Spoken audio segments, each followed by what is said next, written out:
ये लाइफ एक mind matter game है और इसको जानने के लिए अभी तक हम अपनी दिखाई देने वाले शरीर, इस फिजिकल बॉडी के बारे में बात कर चुके हैं और ना दिखाई देने वाले शरीर, एथरिक बॉडी की दूसरी परत माइंड के बारे में डिस्कस कर चुके हैं।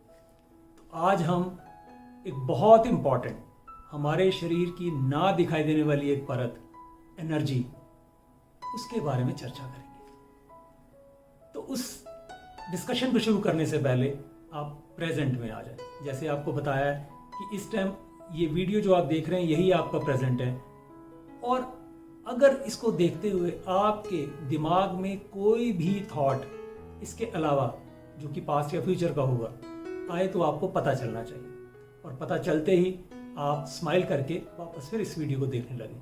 और जब भी ऐसा हो, अगर बार बार होता है तो बार बार आपको पता लगना चाहिए और आप वापस आते हैं। तो प्रेजेंट में रहते हुए शुरू करते हैं आज की बहुत इंपॉर्टेंट हमारे एथरिक बॉडी की परत, एनर्जी के बारे में। इस यूनिवर्स में अर्थ ही एक ऐसा प्लेनेट है जहां पर ये एनर्जी, तभी यहाँ लाइफ है, तभी हर चीज टिकी हुई है। किसी और प्लेनेट पे ना तो लाइफ है ना ही कोई चीज होल्ड होती है, क्योंकि वहां एनर्जी ही नहीं है। तो ये इतनी पावरफुल है कि इसके कारण ही इस धरती पर हम हैं, लाइफ है, और ये हमारी लाइफ फोर्स है, या हम प्राण भी कह सकते हैं। तो ये उन्हीं 5 तत्वों से बनी हुई है जिनसे हमारा फिजिकल बॉडी बनी हुई है, जो हैं वाटर, एयर, फायर, अर्थ और स्पेस। तो ये पृथ्वी पे हर जगह है। वैसे ही ये हमारे भी बॉडी के एक एक एटम में है, और ये हमारे एथरिक बॉडी की पहली परत है जो हमें दिखाई नहीं देती, और हमारे दिखाई देने वाले शरीर, इस फिजिकल बॉडी और इसकी हेल्थ को डायरेक्टली कंट्रोल करती है। इस एनर्जी के चलने के लिए हमारे शरीर में बहुत सारे चैनल्स हैं, जिनको हम पाइप्स कह सकते हैं या नाड़ियां बोल सकते हैं, और इसको चलाने के लिए बहुत से डिस्ट्रीब्यूशन सेंटर्स भी हैं, जिनको आप एनर्जी सेंटर्स या चक्रास भी कह सकते हैं। तो पहले हम बात करते हैं इन नाड़ियों की या चैनल्स की, जिनमें कि ये एनर्जी चलती है।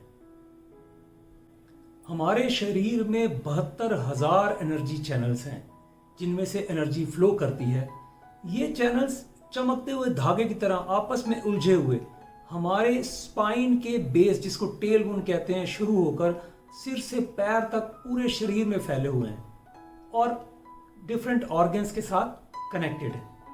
तो इनमें से ही एनर्जी फ्लो करती है, हमारे को जिंदा रखती है, और साथ में हमारे इस फिजिकल बॉडी को स्वस्थ बनाती है। और इतने सारे चैनल्स में 3 मेन चैनल्स हैं, वो उनको कहते हैं ईडा, पिंगला और सुषुम्ना। सुषुम्ना नाड़ी हमारी स्पाइन या रीढ़ के अंदर से होकर जाती है। वो टेल बोन से शुरू होती है, स्पाइन के अंदर से होते हुए सिर तक जाती है, जबकि ईडा हमारी स्पाइन के बाहर से लेफ्ट साइड एक चैनल से होते हुए हमारी लेफ्ट नॉस्ट्रिल के साथ कनेक्ट होती है, और पिंगला नाड़ी हमारे स्पाइन के राइट साइड पे बाहर से एक चैनल में होते हुए हमारे राइट नॉस्ट्रिल के साथ कनेक्ट होती है। और ये तीनों इसलिए भी मेन नाड़ियां हैं क्योंकि इसमें से हम एनर्जी के फ्लो को सांस के रूप में महसूस कर सकते हैं।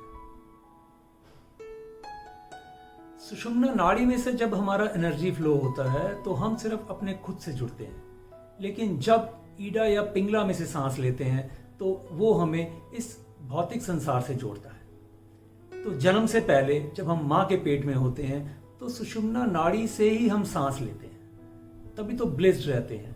वहाँ अंधेरा होता है, पानी होता है, फिर भी बच्चा खुश रहता है, वो रोता नहीं है।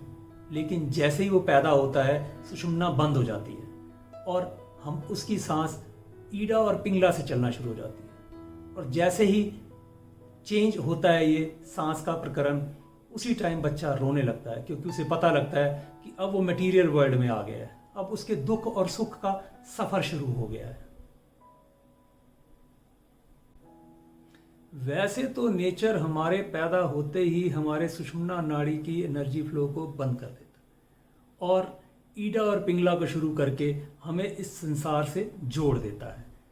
लेकिन ऐसा नहीं है कि हम जीते जी दोबारा से सुषुम्ना में से नहीं ले सकते सांस। नेचर ने हमें वो भी पावर्स दी हैं कि हम जीते जी भी इस लाइफ टाइम में सुषुम्ना में से सांस ले सकते हैं और संसार में रहते हुए भी इसके दुख सुखों से अछूते रह सकते हैं। तो ये पॉसिबल हो सकता है मेडिटेशन से, जिसमें आप अपनी खुद से जुड़कर अपनी पावर्स को यूज करके इस संसार के दुख सुख से अछूते रह सकते हैं। तो अगले पड़ाव में हम डिस्कस करेंगे इस एनर्जी को चलाने वाले, डिस्ट्रीब्यूट करने वाले एनर्जी सेंटर्स के बारे में। तब तक अलर्ट रहें, अवेयर रहें, प्रेजेंट में रहें और जागने से ज़्यादा जागें।